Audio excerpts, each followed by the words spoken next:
नमस्कार, मैं हूं आशुतोष और आप देख रहे हैं सत्यहिंदी.com। सत्यहिंदी.com में खास कार्यक्रम आशुतोष की बात में आपका स्वागत है।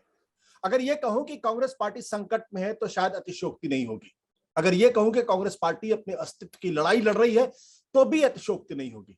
अगर यह कहें कि कांग्रेस पार्टी दरअसल अपने बचाने के लिए कुछ भी करती हुई दिखाई नहीं पड़ रही है तो यह भी अतिशयोक्ति नहीं होगी। आखिर कांग्रेस पार्टी में हो क्या रहा है, एक बड़ा सवाल इस वक्त देश के सामने है।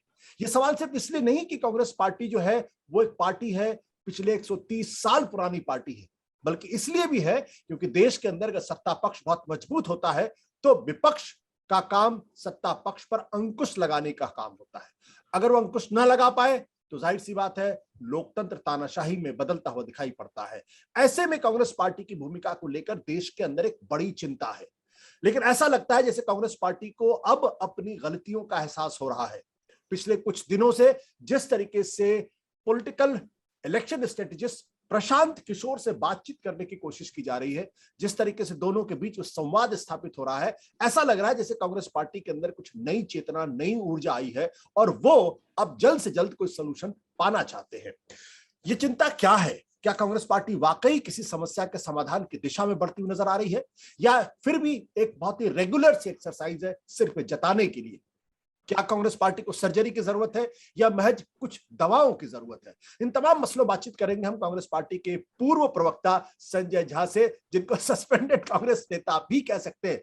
लेकिन संजय झा का एक और परिचय है। यह किताब मैं आपको दिखा रहा हूं। इस किताब का नाम है the great unravelling India after 2014। यह किताब लिखी है संजय झा ने और इस किताब के शीर्ष पर अमर्त्य सेन जी की टिप्पणी है, जिसमें उन्होंने कहा, I hope Sanjay has reasoned call for Sanjay's reasoned call for progressive political change helps to generate a much needed response। यानी संजय झा सिर्फ महज एक राजनीतिक कार्यकर्ता नहीं है, वो एक सोचने समझने वाले व्यक्ति भी हैं और वो किताब भी लिखते हैं। इसलिए संजय, आपका बहुत बहुत स्वागत है हमारे इस खास कार्यक्रम में। संजय, ये जो इस वक्त प्रशांत किशोर को लेकर कांग्रेस पार्टी में जो एक मंथन चल रहा है, क्या उस मंथन को आप सही समझते हैं इस वक्त?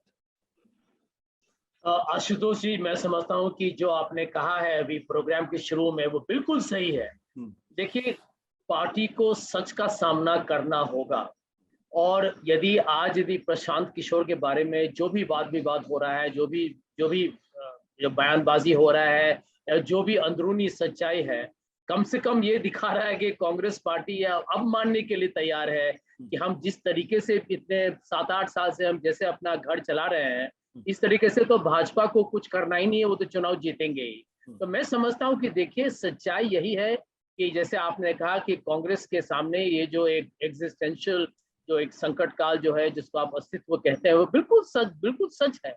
और जब तक हम इसको स्वीकार नहीं करेंगे तब तक बदलाव या परिवर्तन नहीं होगा। तो मैं आशावादी हूं, लेकिन कांग्रेस में जैसे आप भी जानते हैं और हम भी जानते हैं, जब तक स्याही अखबार पर या पेपर पर जब उसका हस्ताक्षर नहीं होगा तब तक हम कुछ इस पर अनुमान नहीं लगा पाएंगे। बट सवाल है कि क्या प्रशांत किशोर उस मर्ज की दवा है? देखिए आशुतोष जी, अभी कांग्रेस में जो हमारा जो एक राजनीतिक जो संस्कार ऐसा हो चुका है, और मैं सच बोल रहा हूँ कि लोग सच बोलने से ही डरते हैं।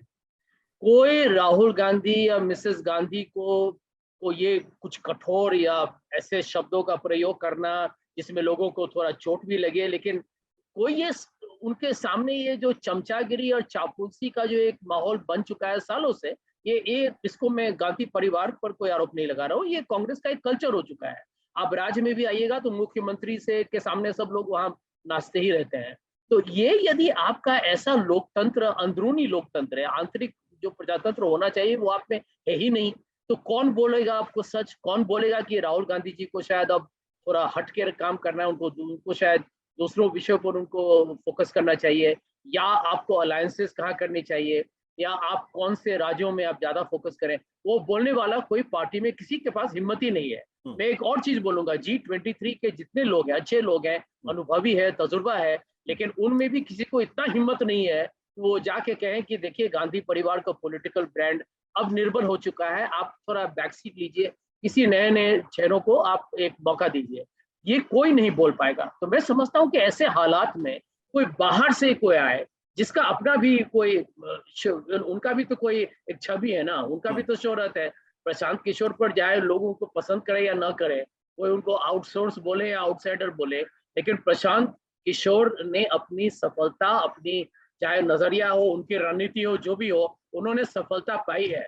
मोदी जी अपने अपने ही प्रचार पे वो प्रधानमंत्री बने होंगे, लेकिन उसमें प्रशांत किशोर का भी योगदान था, इसको कोई नकार नहीं सकता है। तो मैं समझता हूँ कि यदि कांग्रेस पार्टी अभी भी किसी की बात सुनने के लिए तैयार हो और प्रशांत किशोर वो व्यक्ति हैं, तो प्रशांत किशोर का मैं समझता हूँ कि यदि कांग्रेस पार्टी में उनका भविष्य में जाकर कोई भूमिका हो तो कांग्रेस पार्टी की हित में है। कांग्रेस के बहुत सारे लोग कहते हैं कि प्रशांत किशोर जो है वो चुनाव लड़वाना अच्छी तरीके से जानते हैं, पार्टी को रीबिल्ड करना, पार्टी को नई दिशा देना, ये उनका काम नहीं है, ये पॉलिटिकल लीडर्स का काम है।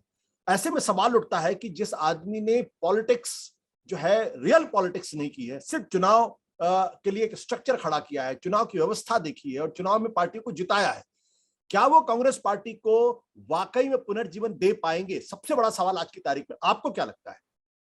नहीं, देखिए, मैं समझता हूँ कि कांग्रेस में तो ढेर सारे दिग्गज नेता हैं, पॉलिटिकल लीडर्स हैं, राजनेता हैं। क्या किया उन्होंने 20 साल में? क्या हमारे संगठन में क्या परिवर्तन आया? आज मान लीजिए कि आज यदि कोई आपको सलाह दे रहा है, कोई कह रहा है कि आप अपने कांग्रेस प्रेसिडेंट का टर्म लिमिटेड रखिए, आप अपने पारदर्शिता लाइए अपने फंडिंग में, या आप ऐसे राज्यों में फोकस कीजिए जहां पर आपके साथ बीजेपी और आप में टक्कर है, तो उसमें गलत क्या सुझाव है? देखिए, प्रॉब्लम मैं बताता हूँ क्या है आशुतोष जी। जिनके पास मैं समझता हूँ कि हुनर है, शैली है, क्षमता है, वो चुपचाप बैठे हुए हैं। अरे आप इतना डरपोक के जैसा आप लड़िएगा तो कहां से कांग्रेस पार्टी ऊपर आएगा? तो मैं समझता हूँ कि जो लीडर हो, जिसके अंदर में अपना जो कहते हैं ना, व्यक्तिगत कोई अभिलाषा नहीं है कि हमको ये पद चाहिए, हमको ये शोहरत चाहिए, हमको यहाँ पब्लिसिटी चाहिए, वही पार्टी को बदल पाएगा। मैं अपना यहाँ पर कोई डमरू नहीं डुलाना चाहता हूँ, लेकिन हम लोग यदि अपने किताब में या मैं जहाँ भी कांग्रेस के पक्ष में मैं बोलता हूँ, लेकिन मैं सच बोलने की कोशिश करता हूँ। देखिए, क्योंकि जब पार्टी में हम लोग थे, आप कुछ बोले तो 10 लोग ये आपको कहेंगे कि आप मत कहिए, वो नाराज हो जाएंगे, वो नाखुश हो जाएंगे, पार्टी आगे बढ़ता ही नहीं है। अब इतने बार आप हारे हैं, लोकसभा में 2 बार आपको 100 सीटों से कम आया है, आप इतने राज्य के चुनाव हार चुके हैं, और आशुतोष जी आप भी जानते हैं कि यदि ऐसे ही यदि कांग्रेस पार्टी, क्योंकि कांग्रेस पार्टी आप नहीं है, कांग्रेस पार्टी कोई स्टार्टअप पार्टी नहीं है, कांग्रेस पार्टी ने देश का निर्माण किया है। हम लोग 10 चुनाव जीते हैं जनरल इलेक्शन सत्र में, आप 54 साल आप सरकार में रहे हैं अपने आप में या कोलिशन में, और आज यदि कांग्रेस पार्टी के भविष्य पे प्रश्न उठाए जा रहे हैं, आज लोग कहते हैं कि आप अगला एक प्रतिद्वंदी बनेगा बीजेपी का, तो इस हालात में यदि आप अपने आप को बचा नहीं सकेंगे तो कौन करेगा? यदि प्रशांत किशोर का यहाँ कुछ भी भूमिका, मैं समझता हूँ कि उनका जो भी भूमिका होगा सकारात्मक होगा। बिल्कुल, आपके कहने का मतलब, लेकिन अगर मैं आपसे सवाल पूछूं कि आज की तारीख में कांग्रेस की सबसे बड़ी दिक्कत क्या है, क्या कांग्रेस पार्टी उस दिक्कत को दूर करने के लिए तैयार है? और मैं बहुत पॉइंट ब्लैंक के सवाल पूछ रहा हूं। जिधर जाइए लोग ये कहते हैं कांग्रेस पार्टी की दिक्कत राहुल गांधी है। इसलिए नहीं कि राहुल गांधी एक खराब आदमी, इसलिए कि राहुल गांधी एक अच्छे आदमी है, लेकिन उनके बारे में कहा जाता है कि भारतीय जनता पार्टी, नरेंद्र मोदी ने उनकी छवि को बहुत खराब कर दिया है, लिहाजा उनको आगे ले जाकर आप चुनाव नहीं जीत सकते हैं, आपको अपना लीडर बदलना पड़ेगा। क्या कांग्रेस पार्टी ये सोचने के लिए, क्या कांग्रेस पार्टी राहुल गांधी को कुछ समय के लिए बैक स्टेज देने के लिए तैयार है? मैं समझता हूं कि ये अहम विषय है, ये सबसे महत्वपूर्ण मुद्दा यही है। देखिए, नेतृत्व के कारण पार्टी आगे बढ़ता है या पार्टी गिरता है, और मैं समझता हूं कि जैसा नेता वैसा ही उसका प्रजा भी होगा। आप देख लीजिए, कांग्रेस यदि मोदी जी को आप देखिए, वो हमेशा हर चुनाव में लड़ने के लिए तैयार है। गुजरात में उनका प्रचार शुरू हो गया है, वो हमेशा जीतना चाहते हैं। उनका भाषण, मैं नहीं समझता हूँ कि उनके भाषण में कोई कंटेंट है, लेकिन ड्रामेबाजी में हो या उनका जो है ना कि लोगों को आकर्षित करने के लिए उनके पास ढेर सारे, उनके पास कुछ ना कुछ तो उनके पास हुनर है ना। आप चाहे जितना भी आप निंदा करें नरेंद्र मोदी जी का, चुनाव तो जीत रहे हैं, लोगों का विश्वास है उन पर। तो कांग्रेस में भी एक ऐसा नेता चाहिए जो लड़े। मैं समझता हूँ कि जो कहते हैं ना, अंदर में जो एक भूख होना चाहिए कि मैं भाजपा को हरा के रहूंगा। मैदान में आप जंग लड़ने मत आइए, मैदान में आप आइए जीतने के लिए। अब कांग्रेस पार्टी आजकल आ रही है चुनाव लड़ने के लिए, चुनाव जीतने के लिए नहीं। एक माइंडसेट का इशू है आशुतोष जी। मैं समझता हूँ कि देश का जो हालात है, चाहे वो हमारे जो संस्थाओं का हाल है या बेरोजगारी हो, महंगाई हो, यदि भाजपा विपक्ष में रहती तो मैं कह रहा हूँ आशुतोष जी, कांग्रेस हार चुका रहता यदि हम सत्ताधारी पार्टी रहते थे। यहाँ देखिए भाजपा बेकार काम किया है उन्होंने, उनके नेता लोग बकवास बोलते हैं, झूठ बोलने में नंबर 1 पार्टी। कोविड का आपने रिपोर्ट देखा है, WHO ने कह रहा है कि लगभग 4 लाख नहीं 40 लाख लोगों का शायद देहांत हुआ है कोविड पर, फिर भी इसके बारे में कोई चर्चा हो ही नहीं रहा है। तो मैं समझता हूँ कि कांग्रेस पार्टी में यदि राहुल गांधी जी प्रधानमंत्री के उम्मीदवार न रहे, वो अध्यक्ष के भी रेस से हट जाए और कांग्रेस पार्टी एक सचिन पायलट, प्रियंका गांधी, मैं तो आई हैव रिकमेंडेड कि सचिन पायलट और प्रियंका गांधी का ड्यूअल इंजन या डबल इंजन वो बने कांग्रेस के, तो आप देखिए क्या होगा। प्रियंका गांधी के आने से जो लोग लॉयलिस्ट हैं और जो लोग चाहते हैं कि परिवार रहे, तो उनका भी जो भी भय होगा या अपेक्षाएं होंगी वो प्रियंका गांधी के आने से उस पर भी उनको भी कुछ तसल्ली होगी। और यहाँ सचिन पायलट को लाए तो जो लोग गांधी परिवार के विरुद्ध है और जो लोग चाहते हैं कि कांग्रेस में ज्यादा प्रजातंत्र हो या नए लोगों को मौका मिले, तो वो उसका भी आपके सामने एक सबूत हो जाएगा। लेकिन ये सब कदम उठाने चाहिए कांग्रेस को। लेकिन आपका जो प्रश्न है बिल्कुल वाजिब है। राहुल गांधी जी यदि आगे न आए तो मैं समझता हूँ कि कांग्रेस के लिए ये कांग्रेस हित में है और ढेर सारे रोल है कांग्रेस में। राहुल गांधी विचारधारा की लड़ाई लड़े, क्यों नहीं, कौन रोक रहा है? अरे पार्टी में तो स्पोक्समैन भी लड़ता है, चिदम्बरम जी भी बड़े ही प्रतिष्ठित नेता हैं, वो भी तो अपना काम कर रहे हैं। सलमान खुर्शीद है, मिलिंद देवरा है, मनीष तिवारी है, कपिल सिब्बल है, ये सब लोगों का तो अपना भी तो शैली है, अपना भी उनका एक खूबियत है। सिर्फ एक राहुल गांधी को लेके बैठ के यदि कांग्रेस अपना नुकसान कर रही है तो मैं समझता हूँ कि इसको रोक लाना अनिवार्य है। कौन who will bite the bullet? Congress तो एक वेरी बहुत ही एक जिसे कहते हैं ना कि एक जिसे निराकार ब्रह्म की तरीके से है। somebody has to take the call. Who will take the call? देखिए मैं समझता हूं कि ये कॉल जो है ये गांधी परिवार को यदि अब तक वो नहीं समझे हैं तो हमको नहीं लगता है कि कभी भी समझेंगे। और मैं इनको जानता भी हूँ, मैं काफी अच्छी तरीके से जानता हूँ, उनसे बातचीत बहुत बार हुई है कि वो जानते हैं कि पार्टी के सामने समस्या क्या है। मैं बताता हूँ एक जो बड़ा जो कमजोरी है राहुल गांधी के साथ, आप बाकी लोगों जो पार्टी में जो इतने अच्छे नेता हैं उनसे आप बात ही नहीं करते हैं। अब देखिए शशि थरूर और मनीष तिवारी इन दोनों का उदाहरण लेना चाहूंगा। I hope nobody puts them into trouble. ये दोनों आदमी बोलते अच्छे हैं, लिखते अच्छे हैं। आज राहुल गांधी जब स्पीच करते हैं या कहीं भाषण दे रहे हैं तो क्या आपने इनसे कभी पूछा है कि भाषण में आपके कुछ जो भी सोच है आपका नजरिया में उसमें जोड़ सकता हूँ? अरे आप ही आशुतोष जी कितना आप लिखते हैं, पढ़ते हैं, आपने भी कितना रिसर्च किया होगा। आपका किताब जो है वो आरएसएस पे जो आप हिंदुत्व का जो किताब लिखे हैं, it's a fantastic book and I can see कि आपने कितना रिसर्च किया होगा। अब यहाँ पर आजकल के जमाने में जब नेता बोलता है तो हर एक शब्द के बारे में उस पर एक तरीके से एक रिसर्च होगा, बायोप्सी होगा, एक सर्जरी होगा। A leader is known by the speeches he makes. Rahul Gandhi के कौन है स्पीच राइटर?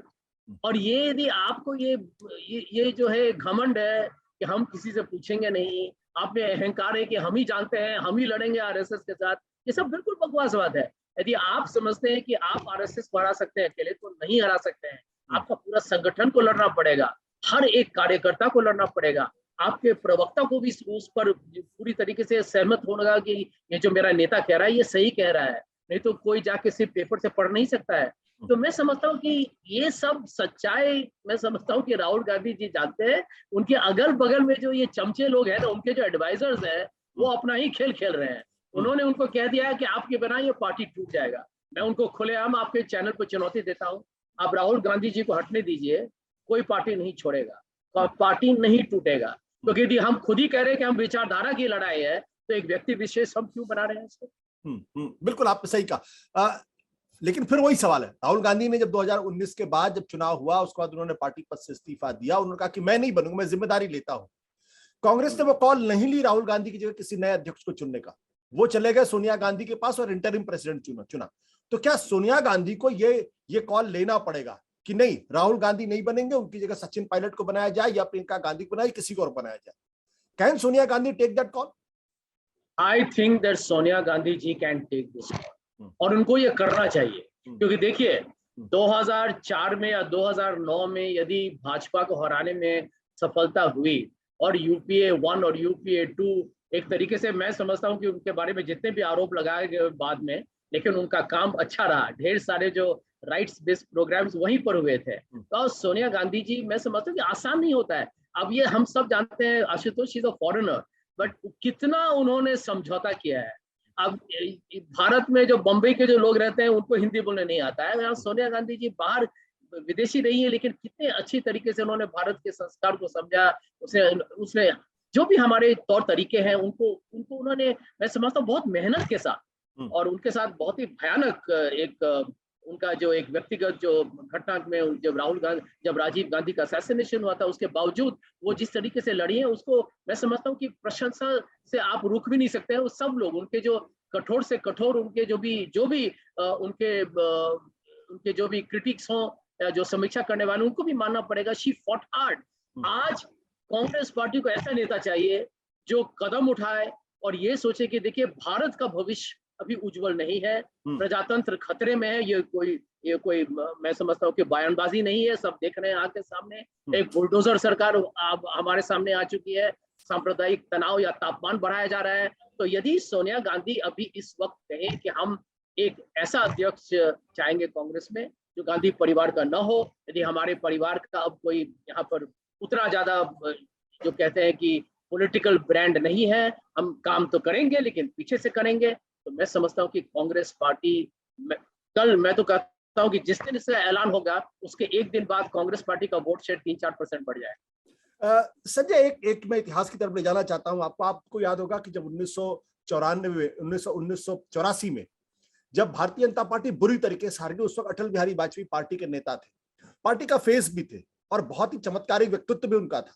लेकिन उसके बाद भारतीय जनता पार्टी ने उनको पीछे किया, लाल कृष्ण आडवाणी को आगे किया, और तकरीबन पूरा जो राम जन्मभूमि का आंदोलन था उसमें अटल जी कहीं दिखाई नहीं पड़ते थे, हर जगह लाल कृष्ण आडवाणी। लेकिन 1996 में जब प्रधानमंत्री पद की बात हुई तो अटल बिहारी वाजपेयी को आगे कर दिया। यह फॉर्मूला कांग्रेस पार्टी क्यों नहीं कर सकती? राहुल गांधी पढ़े लिखे व्यक्ति हैं, समझदार व्यक्ति हैं, चीजों को समझते हैं, लेकिन जो काम बीजेपी अपने अटल बिहारी वाजपेयी के साथ कर सकती, वही काम कांग्रेस पार्टी राहुल गांधी के साथ क्यों नहीं कर सकती? एक एक्सपेरिमेंट तो करके देखे कम से कम।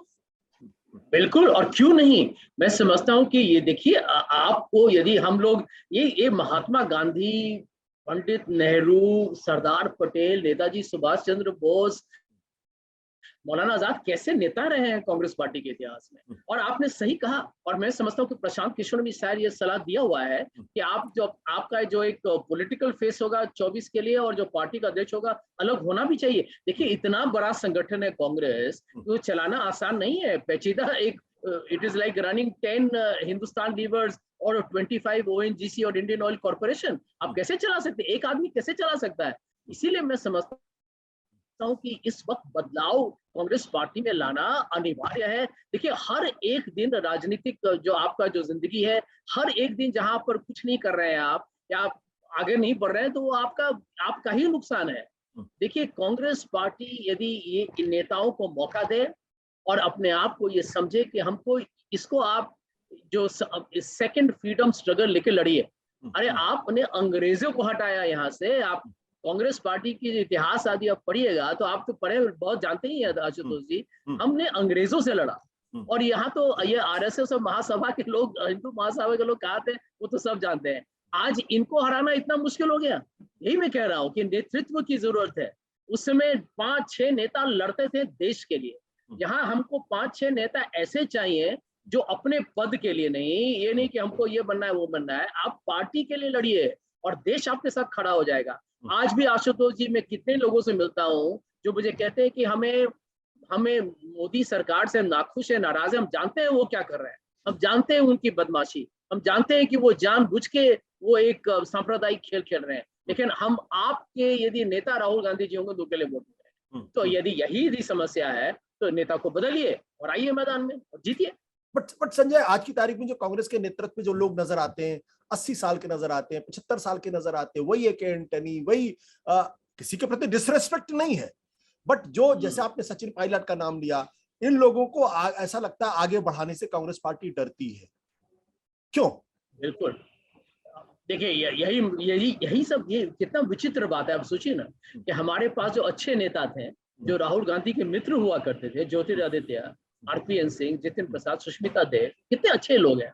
आप सचिन पायलट को भी मिलना पड़ता है कि मुझे एक मौका दीजिए, मैंने इतना मेहनत किया था। आप अपने ही लोगों को आप इस तरीके से यदि आप हैंडल कीजिएगा, उन्हीं की तौहीन कीजिएगा। आपको तारीफ करना है अपने लोगों का, तौहीन नहीं। और यही मुझे समझ में नहीं आता है कि कांग्रेस पार्टी में जो एक जो बहुत सालों से जो कल्चर हो गया ये हाई कमांड का ना आशुतोष जी, ये मैं समझता हूँ कि इसको बदलना पड़ेगा। कि आप किसी से बोल ही नहीं सकते हैं, क्योंकि गांधी परिवार के सामने यदि उनको मालूम हुआ कि कोई ये किसी को ये बात कहा तो अब उसको सीधा किया जाएगा, ऐसे नहीं पार्टी चलता है। अरे पार्टी में आइए, बोलिए। मैं तो कहता हूँ कि कांग्रेस पार्टी में एक ऐसा नेता चाहिए जो कहे कि हमको ऐसे टीम चाहिए जो हमको हमेशा सच बोलेगा मुझसे, और जो सच जितना कठोर होगा, जितना कड़वा होगा, उसको सुनने के लिए मैं तैयार। आपका आपका लड़ाई बीजेपी के साथ, कांग्रेस पार्टी अपने ही में लड़ रही है। इसको बदलना मैं समझता हूँ बहुत जरूरी। संजय, क्या Priyanka can be an option? I think so. मैं इसके बारे में खुलेआम कहना चाहूंगा, प्रियंका को पूरी तरीके से कांग्रेस ने टेस्ट नहीं किया है।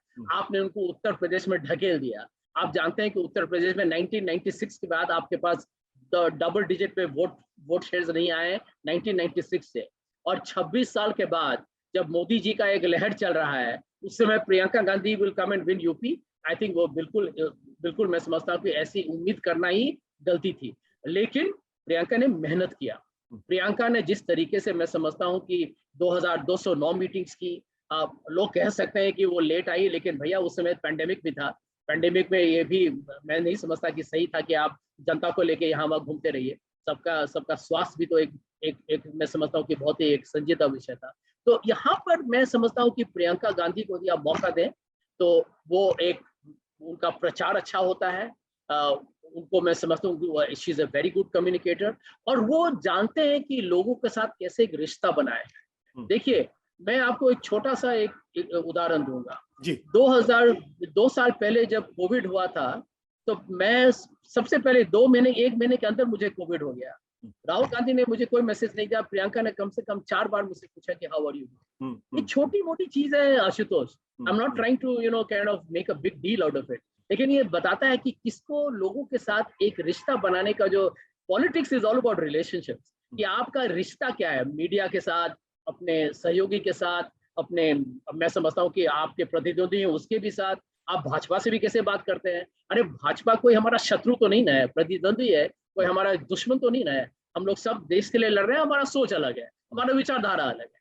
तो यदि कोई ऐसा सोच वाला सकारात्मक एक नेता है जो लोगों से बात करे, मैं तो ये भी कहना चाहूंगा आशुतोष, आप तो मीडिया कह रहे हैं कि कांग्रेस पार्टी में एक ऐसा नेता चाहिए जो किसी भी चैनल में जाके आप आधा घंटा 1 घंटा का इंटरव्यू दीजिए। अरे आप बदल सकते हैं लोगों को। मैं फॉक्स, डेमोक्रेट्स भी जाते हैं फॉक्स न्यूज पे, जबकि फॉक्स न्यूज पूरा रिपब्लिकन पार्टी का ही एक तरीके से उनका एक चेहरा है।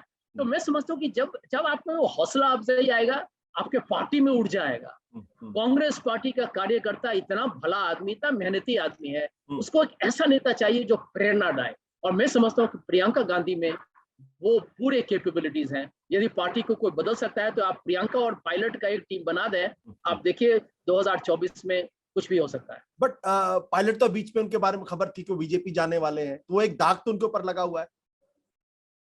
देखिए, जो आदमी 5 साल तक मेहनत करके वो आपको 22 सीट से वापस आपको सत्ता में ले आए, और आशुतोष जी मत भूलिए कि वो राजस्थान, मध्य प्रदेश और छत्तीसगढ़ में कांग्रेस पार्टी ने तब जीता जब मोदी जी का पहला 2014 का लगातार एक तरीके से रफ्तार ही था। लेकिन उसके बावजूद पायलट ने 5 साल मेहनत करके वहां, मैं समझता हूँ कि उनका जीत में पूरा योगदान उनका था। ये बात कहना हमेशा team, always a team work. ऐसा बात नहीं कि अशोक गहलोत जी ने काम नहीं किया होगा, लेकिन पायलट लेड द कैंपेन। आपने उनको मुख्यमंत्री नहीं बनाया, उनको आश्वासन दिया आपने कि you will become the chief minister soon. अब 4 साल होने को है, कुछ किया आपने। तो मैं समझता हूँ कि देखिए, यंग नेता, बीजेपी को तो ये क्रेडिट दीजिएगा ना, कोई भी यंग नेता उसको बना देते हैं मुख्यमंत्री, फडणवीस हो, यहाँ वहां जो भी हो। तो यहाँ पर अब Sachin Pilot is not a young man, he is a seasoned veteran. आप यंग, क्या यंग, अब मैं समझता हूँ कि Sachin definitely he was very unhappy, बहुत नाखुश थे। उनको भी बहुत चोट लगा कि मैं मेहनत करता हूँ और गहलोत जी तीसरे बार मुख्यमंत्री बन रहे हैं, 70 साल से ज्यादा उनका आयु है, तीसरे बार बन रहे हैं और मुझे एक बार भी मौका नहीं दिया। अब वो भाजपा से बात किए हों या उनका जो भी सोच हुआ होगा, मैं उस पर ज्यादा टिप्पणी नहीं करूंगा, लेकिन यदि आप अपने ही लोगों को धकेलिएगा तो सब लोग यहाँ पर एक संजय झा नहीं होंगे जो बाहर जाके आपके लिए लड़ेंगे।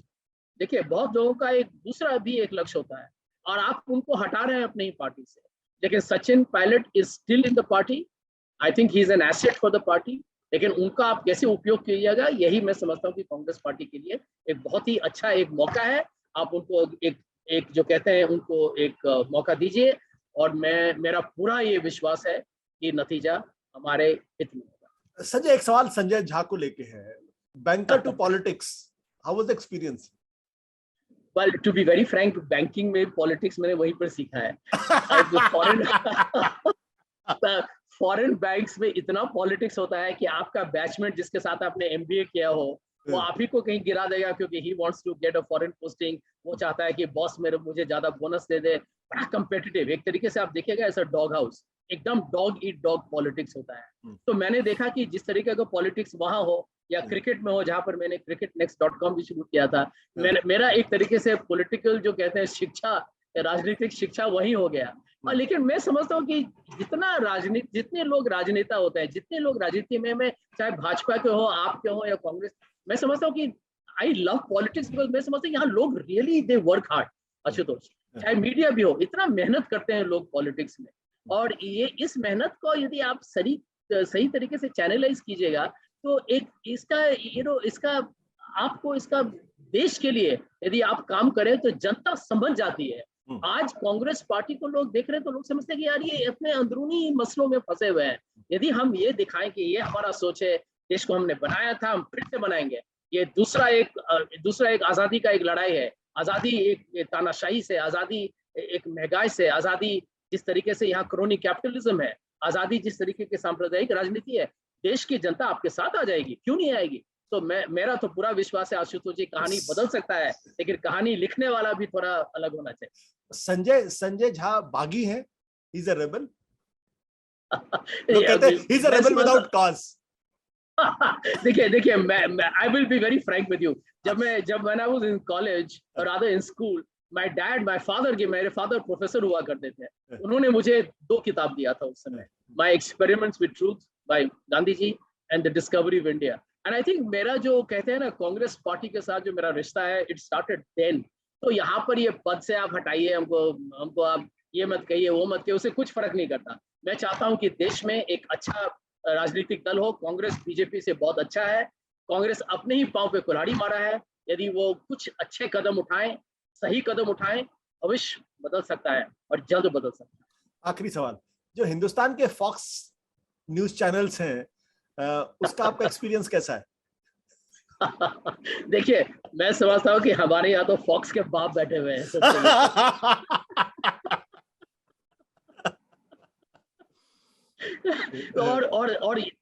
और मैं तो यही समझता हूँ कि देखिए, फॉक्स हो या वो वुल्फ हो, आप पहुंचे वहां पे, देखिए लोगों को ये लगना चाहिए कि यार वहां कोई है लड़ने वाला। और अंत में चाहे पैनल में 4 लोग एक तरीके से बोले, एंकर भी बोल ले, मैं समझता हूँ कि जो दर्शक जो घर में बैठा है वो है आपका निशाना, वहां पर है। आपका निशाना एंकर नहीं है, एंकर आपका निशाना वो पैनलिस्ट नहीं है। आप किसी और से बात कर रहे हो, 25 लाख 30 लाख जितने लोग आपको सुन रहे हैं, यदि उनसे आपका रिश्ता बने, वो आप पर भरोसा करें, मैं समझता हूँ इसीलिए मैं आज भी कोई भी चैनल में जाने के लिए मैं कभी ना नहीं कहता। तो बुरा एक्सपीरियंस नहीं हुआ कभी? हुआ है। अर्नब गोस्वामी जब रिपब्लिक में, जब टाइम्स नाउ में थे, तो उनके साथ तो वो तो खुलेआम, जिस दिन वो राहुल गांधी जी को कितने बुरी तरीके से उनका अपमान कर रहे थे, उनके मानसिक स्वास्थ्य पर उन्होंने टिप्पणी की, मैं समझता हूँ कि बहुत नीच तरीके से उन्होंने उनकी आलोचना की। और आज भी यदि कोई राहुल गांधी पर ऐसे गलत कोई इल्जाम लगाएगा, मैं आज भी राहुल गांधी के लिए लड़ूंगा। मैं राहुल गांधी के व्यक्ति मेरा कोई उनके साथ बहुत ही अच्छा रिश्ता है, उनके राजनीति से मैं थोड़ा अलग सोचता हूँ। तो अर्नब गोस्वामी ने मुझे लाइव टीवी पे बोला कि आप टीवी शो से मैं आपको हटा दूंगा, कभी नहीं हुआ था। और मैं समझता हूँ कि मैं ज्यादा बहस नहीं करता हूँ, मैं ज्यादा चिल्लाता नहीं हूँ और किसी को बीच में टोकता नहीं। लेकिन हो सकता है कि अर्नब लॉस्ट द प्लॉट, क्योंकि मैंने उनको खुलेआम चैलेंज किया था कि आप एक वीडियो दिखाइए, क्योंकि उन्होंने कहा था वीडियो में कि संदीप दीक्षित ने राहुल गांधी जी के बारे में ये कहा है। मैंने अर्नब को कहा कि आप झूठ बोल रहे हैं, संदीप दीक्षित बहुत अच्छे आदमी हैं, राहुल गांधी जी से उनका मतभेद हो, लेकिन कभी भी राहुल गांधी को बेइज्जत नहीं करेंगे ऐसे शब्दों का उपयोग जैसे आप बता रहे हैं। मैंने कहा वो वीडियो प्ले कीजिए। आई थिंक अर्नब गोस्वामी को कोई ऐसे कोई किसी से बोला नहीं होगा। पहले मैं स्टूडियो में उसके बगल में बैठा हुआ था, मैं जानबूझ के बंबई में स्टूडियो पहुंच जाता था, क्योंकि आप यदि साथ साथ बैठे हैं तो उस समय वो 8-10 सेकंड का वो टाइम लैग नहीं हुआ करता था। आई थिंक अर्नब को बहुत उनके जो बड़े ईगो जो हैं, I am running the country, the nation wants to know, उनको बहुत एक तरीके से उनका दिल जैसे टूट गया, उनका दिमाग फट गया, कि ये मुझे खुलेआम मुझे चुनौती दे रहा है। उस प्रोग्राम के बाद Arnab Goswami and I never did a show. खैर उस पर चर्चा ना ही करें तो बेहतर है। बस संजय, बहुत बहुत शुक्रिया इतनी सारी बातचीत हमसे करने के लिए, बहुत खुल के बातचीत करें। Thank you so much. सत्य हिंदी का ऐप डाउनलोड करें गूगल प्ले स्टोर पर।